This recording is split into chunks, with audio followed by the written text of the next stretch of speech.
Eu venho estudando recentemente sobre o PL 2630, também conhecido como o PL da censura, e eu decidi trazer aqui alguns pontos que eu estudei.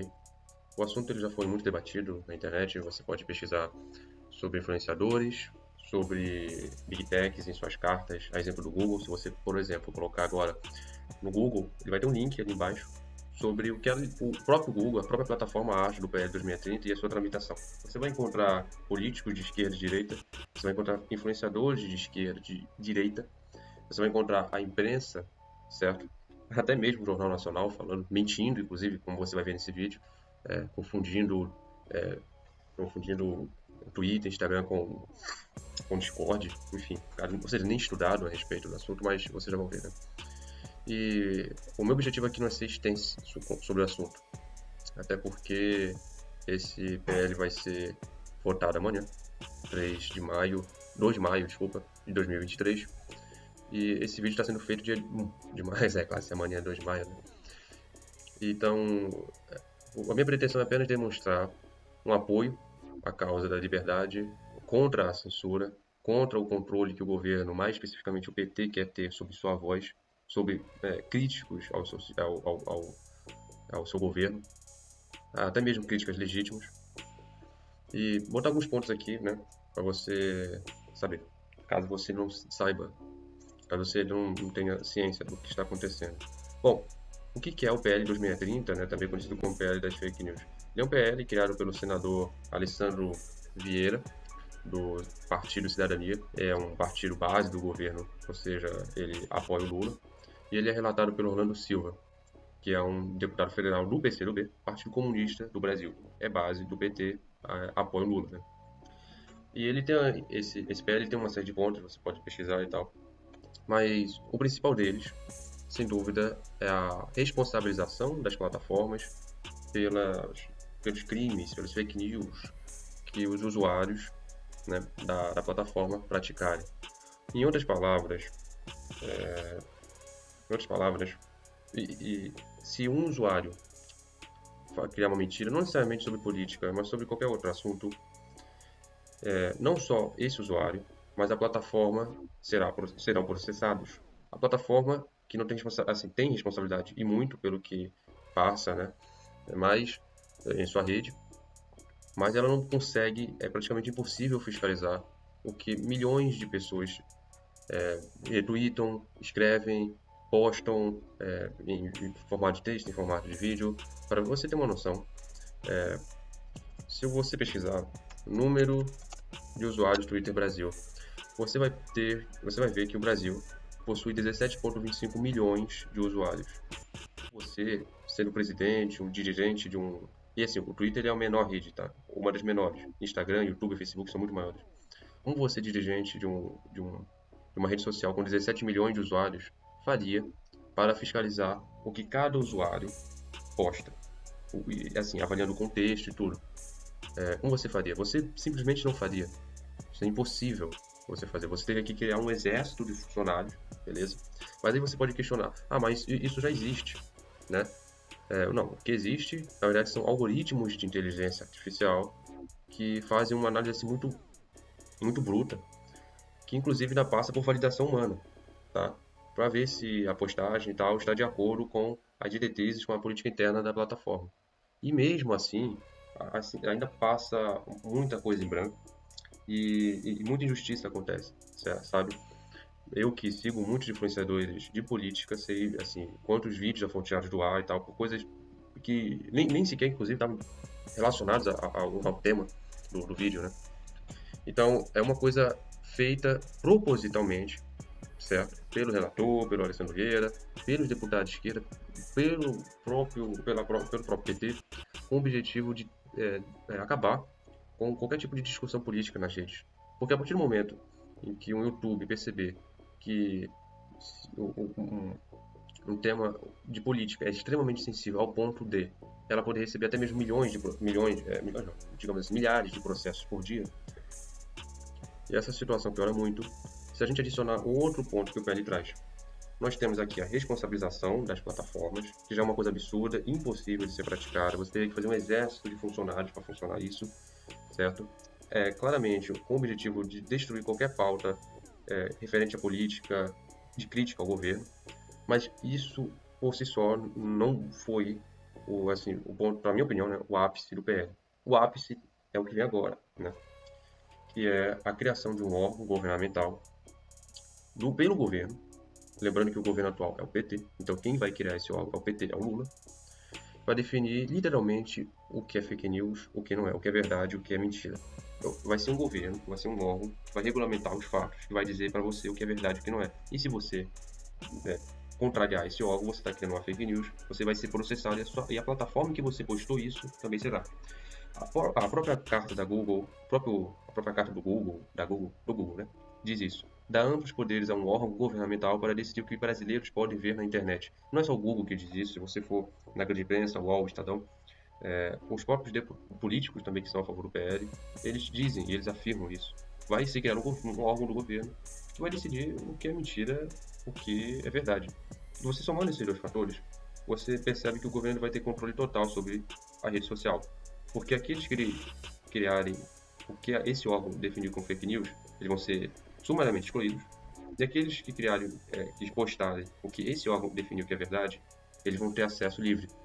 Aí imagina, o PT ele tem um histórico, como vocês sabem, de criar fake news. Antes mesmo do bolsonarismo, antes mesmo da popularização da internet, o PT ele já difamava seus adversários, inclusive do próprio espectro político, com base em mentiras. Ele já perseguia adversários, ele já era um partido sempre com uma pretensão hegemônica. Então, se tivesse algum outro partido de esquerda, eles sempre empurravam. Todo partido de esquerda tem que ser satélite do PT, ou senão é um amigo do fascismo, amigo do imperialismo, é um inimigo disfarçado e tal. Muito parecido com o que o bolsonarismo faz, né? Pegue, por exemplo, a Marina Silva, que chegou a passar fome em uma fase da sua vida, quando foi se candidatar, aí eu acho que eu até me lembro, inclusive, quando era pequeno, passava assim, propaganda eleitoral do PT falando que, olha, a Marina Silva, repito, uma mulher que já passou, teve uma fase de passar fome, quer tirar a comida do mais pobre para dar dinheiro para banqueiro. Ou o próprio Alckmin, que já foi taxado por décadas de nazista, fascista. O próprio PT nunca reconheceu o processo democrático de um presidente que não fosse do seu partido. O FHC, por exemplo, sempre tomou impeachment, mas impeachment do PT. Prova de que ele não reconhece o processo democrático. O próprio PT nunca assinou a Carta de 88. O próprio PT sempre financiou movimentos terroristas, MST, MTST, FNL. A própria Dilma, durante o governo dela, doou cerca de 100 milhões a ONGs e movimentos terroristas como esses. O próprio discurso do PT é um discurso que beira a agressividade. É um discurso de quem quer se manter no poder para sempre. Assim, você vai é um discurso, repito, é um discurso é golpe, foi golpe, o impeachment, bicameral, validado pelo STF, previsto constitucionalmente. Os caras até hoje dizem que isso é golpe. É sério que vocês vão confiar a, a esse grupo político o poder de definir o que é verdade e o que é mentira? Enfim, né? Então, assim, o próprio bolsonarismo, inclusive, de certo modo, é um reflexo dessa peculiaridade do PT. E se vocês pararem para ver, o próprio Lula, ele cria uma série de fake news desde que ele assumiu o governo, antes mesmo, em época eleitoral.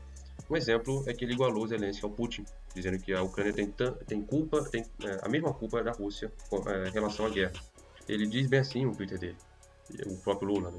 Eu nunca igualei Rússia e Ucrânia. Eu sei o que é invasão e o que é integridade territorial. Mas agora a guerra já começou e alguém precisa falar em paz. Então, adicionaram um contexto que acharam que as pessoas poderiam gostar de saber. Esse cara é tão responsável quanto o Putin. Aí ele vem no Twitter e diz, não, eu nunca falei isso é mentira. Tá? Mas na verdade não, você está mentindo, seu bandido. O próprio Twitter te desmente. A própria grande imprensa, de vez em quando passa pano pra ti. Enfim, né? Falando em grande imprensa, passador de pano, a Globo tá uma jovem pan, pelo amor de Deus. E aí chega um ponto importante sobre esse PL, né? Até agora a gente falou sobre responsabilização, sobre a criação do órgão. Vamos falar de um terceiro ponto que é muito interessante? Tem muitos pontos, tá? Mas, como eu disse, é um assunto extenso e eu te recomendo você pesquisar em outras fontes. Até porque a votação vai ser amanhã, em menos de 24 horas. A Globo não foi no Jornal Nacional, foi pior aí no Vexame, foi no Fantástico. Noticiou a sua defesa em prol 2030, como ele sempre faz no Fantástico, né? Já faz tempo que o Fantástico, na verdade, virou mais uma ferramenta de publicidade para as agendas políticas e culturais da Globo. E em defesa do PL 2630 e tal, a Globo usa o exemplo do Discord. Mas tem um detalhe, que você pode inclusive ver nesse Twitter aqui, do Rafael Lima, né? O Discord ele não poderia ser usado como exemplo, Globo, porque o PL 2630 não cobre o Discord. Vocês são a maior mídia, mídia popular do Brasil. Vocês, num horário nobre, num programa muito prestigiado, que é o Fantástico, vocês não fazem nem sequer o trabalho de estudar para defender a militância cega, burra e altamente interesseira de vocês. É assim, é bem estranho, né? Aí você pergunta qual é a confiabilidade que a gente tem da imprensa. É daí. É esse o tipo de confiança que eles querem ter. Esse é o tipo de prestígio. Um terceiro ponto que eu gostaria de mencionar. A Globo pode receber, se presume que a Globo possa receber, até 230 milhões de reais caso esse projeto de lei passe. E como assim 230 milhões de reais? Não vai ser só ela, tá? Em geral, a imprensa vai receber. Inclusive, o PL nem define exatamente o que é imprensa, né? Mas enfim, como eu disse, o PL tem muitos pontos polêmicos, críticos, complexos. Quiser entender cada um deles, não vai dar para dar só em um vídeo, senão esse vídeo vai dar horas e horas. É melhor que você veja em outras fontes. Eu só quero aqui trazer os pontos principais. Sobre esse de 230 milhões, imprensa ganhar dinheiro com base no PL, como é que é isso aí? A cada repostagem que você faz a cada repostagem de um conteúdo da imprensa que você faça em sua conta, você deverá pagar uma taxa, uma taxa será paga, né, à fonte. Então, se eu pego uma notícia do G1 que é pública e eu poste, o próprio G1, a Globo, vai receber um dinheiro por estar repostando isso. O que é assim, é um absurdo, porque essa informação ela é pública, não faz sentido algum. Então, assim, isso justifica, né, porque atores, artistas, a, a imprensa tradicional, não só a Globo, a Record e tal, estão fazendo lobby no Congresso a favor desse PL. Né? E um quarto ponto que é muito interessante, que eu vou colocar de adicional aqui, um acréscimo, como é que fica a imunidade parlamentar daqueles deputados, daqueles congressistas e tal, vereadores, pessoal do executivo, como é que fica, né, com esse PL? Muito simples, fica do mesmo jeito, o PL não interfere. A imunidade parlamentar do deputado ela se estende à sua rede social, ou seja, ele pode até mesmo criar fake news. Mas assim, esse PL tem o objetivo de combater fake news, combater desinformação. Me diga qual é o grupo, qual é a classe social que mais cria desinformação. São os políticos. Nicolas Ferreira, Janones, o próprio Orlando Silva. O Orlando Silva ele é do PCdoB, Partido Comunista do Brasil. Ou seja, ele é daquele tipo de pessoa que acha que a Venezuela não está passando fome, que chove picanha em Cuba, que a Coreia do Norte é uma maravilha, que a China, com seus mais de 60 milhões de mortes por fome, na verdade, o pessoal tá tudo gordinho, entendeu? Bem cheinho, poxa, se espanturrando de comida. Ele acredita nesse tipo de coisa, certo? Esse cara, entre outros, eu tô falando de esquerda, mas pode ser de direita também, em relação à vacina e tal, urnas, esse pessoal vai poder continuar propagando suas mentiras com base na sua imunidade parlamentar que vai lhe defender. Sendo que, repito, são os políticos que mais criam fake news, que mais têm um objetivo eleitoreiro com isso. Não faz sentido esse PL, não faz sentido algum, certo? E aí é que eu quero deixar aqui minha reflexão. Em menos de 24 horas, esse PL vai ser votado. Tem uma boa notícia, tá? No final. Mas em menos de 24 horas, esse PL será votado. E você se pergunta, tá, o que eu posso fazer? No momento, pouca coisa é efetiva. Por que esses políticos estão pautando essa lei? Porque existe um risco de a gente perder parte significativa da nossa liberdade nas redes sociais. Assim, um projeto como esse, que literalmente cria uma comissão da verdade e um controle do governo, no caso do PT, das redes sociais, nem sequer deveria ser cogitado na cabeça dos deputados, dos senadores, do executivo, nem sequer deveria passar nos sonhos desse pessoal. Mas passa, é planejado e tudo. Isso decorre da falta de educação política do brasileiro. Isso decorre do fato de você não se atualizar, se você não cobrar seu deputado. E sim, você tem que cobrar, você tem que ligar, você tem que mandar e-mail, você tem que pressionar nas redes. Mas isso não é de agora. Isso é um processo longo, é um processo complexo. Não dá pra você fazer os acréscimos do segundo tempo. Você precisa fazer isso por anos. Você precisa estudar sobre o deputado que você vai votar. Vou te dar um exemplo. Tem um deputado federal, não vou colocar o nome dele aqui, cuja família já foi investigada, isso é um fato, entendeu? Sobre máfia de pedo-infantil. Repito, máfia de exploração infantil. Esse deputado, ele pertence a essa família, que inclusive já está há mais de 20 anos no governo de uma cidade do interior do Amazonas, uma cidade que ganha muitos royalties com gás natural e petróleo e tal. E esse deputado, com essa credibilidade, assim, isso é um dos casos, ele já foi investigado por 1001 esquemas de corrupção, lavagem de dinheiro e tal. Esse deputado, ele é atualmente deputado federal pelo Amazonas, muito bem votado, inclusive. Quem que votou no vagabundo desse? Por que votou no vagabundo desse? Ele, inclusive, está votando a favor do PL, da censura. Por quê? Repito, é um processo longo, certo? De educação política que nós temos que ter. E você é responsável por isso. Para consigo mesmo, para com seus próximos. Para que absurdos como esse nunca mais chegue próximo do Congresso, da caneta presidencial, você tem que começar isso agora. É um processo lento, gradual, e que inclusive pode trazer até algumas brigas familiares e de amizades contigo. Mas se não for assim, cara, é melhor existir no país. Enfim, o vídeo já está muito longo. A boa notícia é que atualmente, 23 horas, né, 11 horas da noite, do dia 1/5, nós temos 241 deputados federais que votam pela liberdade, ou seja, eles votam contra o PL 2630.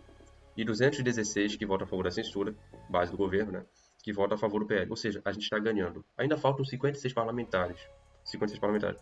Para o governo ganhar, eles precisam de 257 votos.